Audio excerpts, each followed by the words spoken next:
Pete, it's great to have you with us. My name's Chris Collins. I work on fighting AIDS, TB, and malaria, and as you know, these epidemics kill millions of people every year, and there's growing concern that a new emerging pandemic could kill millions and millions more.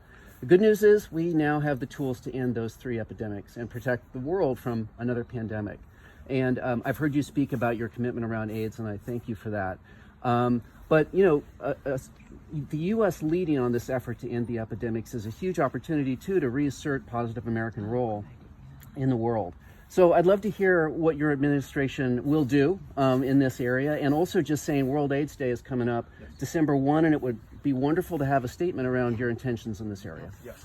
So this is critically important. As you say, U.S. leadership is critically important because these are global crises. As you've it sounds like you've had a chance to see some of the commitments we're making around ensuring that, for example, the idea of undetectable is untransmittable is at the core of our strategy on dealing with the AIDS crisis domestically. But globally, in some ways, we're going to need to find areas that call out for U.S. leadership just to restore U.S. credibility. Yeah. So one I think about a lot is climate.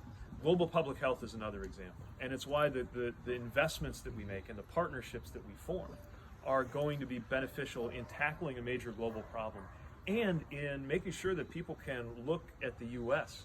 with regard and respect and appreciation. As an American, it killed a part of me to see the expressions on the faces of the world leaders at the UN General Assembly as they looked at the U.S. president. I never want to see world leaders have that look on their face, some mixture of contempt and pity. When they're looking at America, it hurt. And so, first of all, we got to put the resources behind it. This is not just a gift. This is an investment in a better future.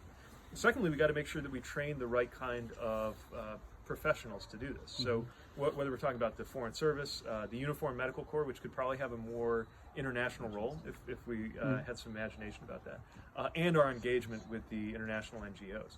I think there's an opportunity to put out a call to service to Americans who also, by the way, I'm not just thinking about the kind of physicians, but knowing about all the ways in which health is going to be a growing area in the American economy. It could be a great example of how young people forming their career aspirations can get an opportunity to be involved in something that'll also benefit their career trajectories. So it's about that, and it's about the diplomatic framework that all of these things happen in. Because, as you know, with epidemic, a lot of the challenges are created by the regimes that you're operating in, or economic, social, or racial realities that have as much as anything in the political space to do with explaining what we're up against. So we've got to recognize that as part of our diplomatic strategy when we're engaging alongside the things that command more attention in the headlines around kind of hard security issues. We're talking about what it really means to lead in global security for the future.